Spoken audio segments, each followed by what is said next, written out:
Hello and welcome to this video where I will be showing you how to make a round table arrangement like this. Perfect for the Christmas time, or it's a versatile arrangement for any time of year really. Here I've got half a block of soaked Oasis biodegradable floral foam and I've put it inside, you can call these design bowls. They are specially designed plastic bowls to fit a certain amount, in this case half a block of floral foam. I'm also going to put a candle in my design, that's completely optional. So before I put any greenery in the middle of my design, I'm going to put this candle holder, which fits right in there. I'm going to trim the corners off of the block of foam. This is kind of optional, but it just gives you a little bit more surface area. Think about putting stems into this hard corner compared to the smooth corner. It's going to be a lot more stable to put stems in the smoothed off corner, and you can extend that out and smooth off every edge. Now don't worry about thinking, well, I've got a square, how am I going to make a round arrangement? You kind of make the round shape by cheating the lengths of your stems. Okay, if you were worried about, transporting this, it is quite stable, but you could put some pot tape on here. I am personally not going to bother. Right, onto greenery. Okay, so the next thing we're going to do is the greenery, and we're going to use our greenery to create our round shape. Before you put anything in here, you want to think about how wide do you want this display. I'm an absolute sucker for eucalyptus. Here, I've essentially got a pile of different types of eucalyptus. I have a mix of different greenery to create interest even in your foliage. So you want to start by creating your round shape and trying to cover as much of this bowl as you can. So I like to try and think about picking pieces of foliage that are going to gently curve down to help disguise this bowl here. Now I would always start by inserting your 4 points here to create your maximum width. I think that's a bit wide. I'm going to shove it in a bit further, okay, so make it a bit more compact. Do not be afraid of being quite brutal with cutting your foliage. You do not want really long bits of stem jamming up your floral foam.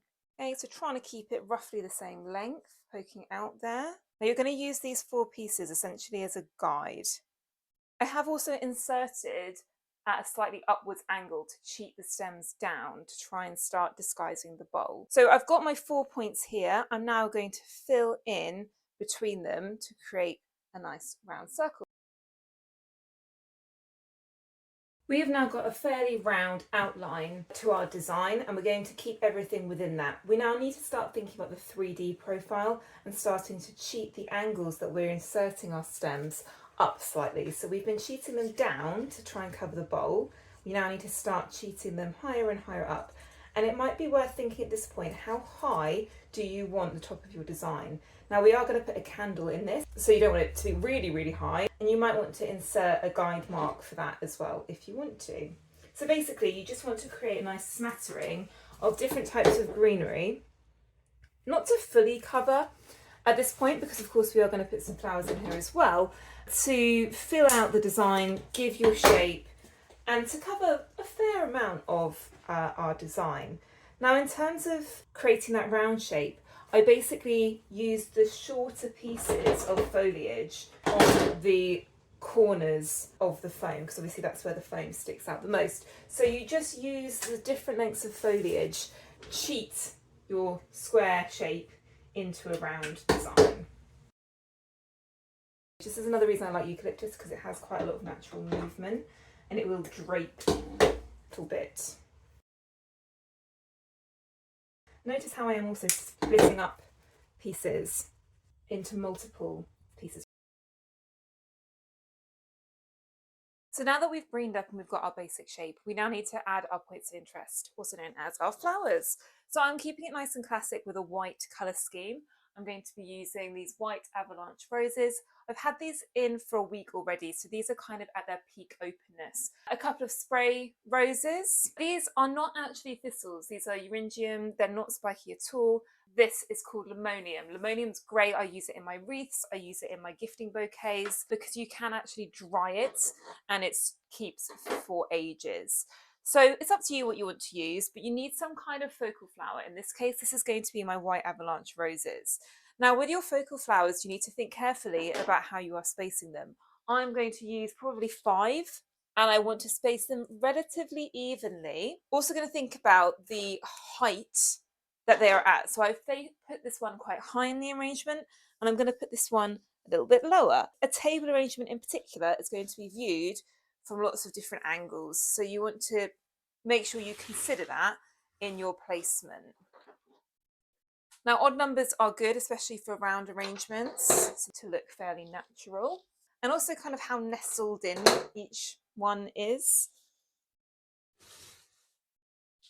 Now, roses, because they have quite a woody stem, will last for, I would say, a week to 10 days in floral foam if you keep the floral foam damp. Okay, so here I've placed my focal flowers nice and evenly, different heights, and you can always kind of change things if you want to. I'm going to add some of my limonium. Limonium's a great one to add some texture. So there I've added my limonium. I just like to add the movement of this one, and you can see I've kept it quite wild. Next, I'm going to go in with my spray roses, and these come in kind of clusters, so you might want to leave some in their clusters. I am working with flowers that are a little bit older than I would normally, just so that you can see how this arrangement might look if you've made it a couple of days in advance. I would buy your flowers and hydrate them for at least 24 hours. The floral foam does provide water to the stems, but not as effectively as obviously just putting them in a vase.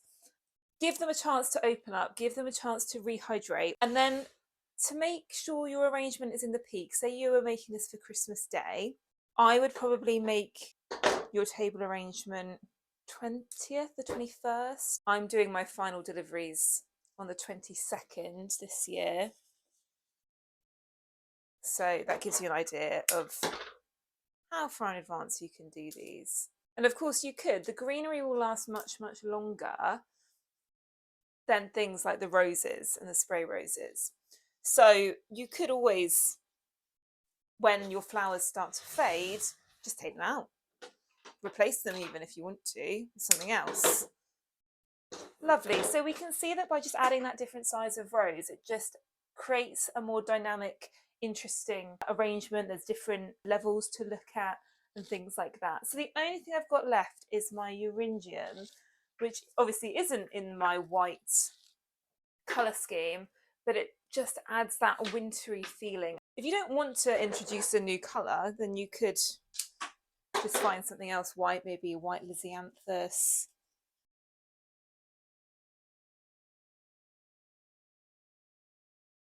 Okay, lovely. So all I need to do now is just put a candle in the centre. Of course, that is optional. You can see now why I put the candle holder in at the beginning, because it would be a bit tricky to do that now. So that's why there is this little gap in the middle. If you didn't want to use the candle, of course, you would just fill in the gap, maybe put a central focal flower right in the middle there to keep the design nice and even. And that's our table arrangement done. Thank you for watching, and see you next time.